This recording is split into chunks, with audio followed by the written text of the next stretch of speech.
नमस्कार दोस्तों, आप कहानी सुन रहे हैं। यह रास्ता किधर जाता है। एक दिन शेख चिल्ली कुछ लड़कों के साथ अपने कस्बे के बाहर एक पुलिया पर बैठा था। तभी एक सज्जन शहर से आए और लड़कों से पूछने लगे, क्यों भाई, शेख साहब के घर को कौन सी सड़क गई है। शेख चिल्ली के पिता को सब शेख साहब कहते थे। उस गांव में वैसे तो बहुत से शेख थे, परंतु शेख साहब चिल्ली के अब्बाजान ही कहलाते थे। वह व्यक्ति उन्हीं के बारे में पूछ रहा था। वह शेख साहब के घर जाना चाहता था, परंतु उसने पूछा था कि शेख साहब के घर कौन सा रास्ता जाता है। शेख चिल्ली को मजाक सूझा। उसने कहा, क्या आप यह पूछ रहे हैं कि शेख साहब के घर कौन सा रास्ता जाता है। हाँ हाँ बिल्कुल, उस व्यक्ति ने जवाब दिया। इससे पहले कि कोई लड़का बोले, शेख चिल्ली बोल पड़ा, इन तीनों में से कोई भी रास्ता नहीं जाता। तो कौन सा रास्ता जाता है। कोई नहीं। क्या कहते हो बेटे, शेख साहब का यही गांव है ना। वह इसी गांव में रहते हैं ना। हाँ, रहते तो इसी गांव में हैं। मैं यही तो पूछ रहा हूं कि कौन सा रास्ता उनके घर तक जाएगा।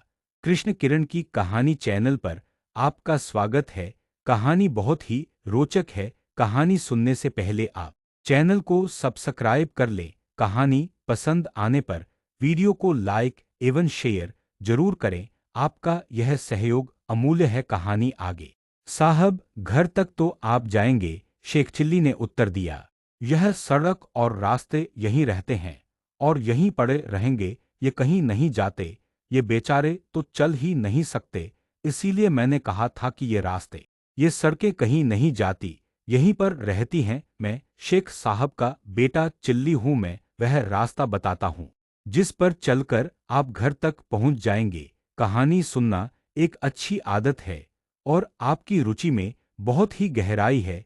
अगर अभी तक आपने चैनल को सब्सक्राइब नहीं किया है तो चैनल को सब्सक्राइब करें और कमेंट बॉक्स में कहानी कैसी लगी जरूर लिखें। तो आगे बढ़ते हैं। अरे बेटा चिल्ली, वह आदमी प्रसन्न होकर बोला, तू तो वाकई बड़ा समझदार और बुद्धिमान हो गया है। तू छोटा सा था जब मैं गांव आया था। मैंने गोद में खिलाया है तुझे। चल बेटा, घर चल मेरे साथ। तेरे अब्बा शेख साहब मेरे लंगोटिया यार हैं और मैं तेरे रिश्ते की बात करने आया हूं। मेरी बेटी तेरे लायक है। तुम दोनों की जोड़ी अच्छी रहेगी। अब तो मैं तुम दोनों की सगाई करके ही जाऊंगा। शेख चिल्ली उस सज्जन के साथ हो लिया और अपने घर ले गया। कहते हैं आगे चलकर यही सज्जन शेख चिल्ली के ससुर बने। कहानी समाप्त हुई। आपको कहानी कैसी लगी कमेंट बॉक्स में लिखकर जरूर बताएं। धन्यवाद।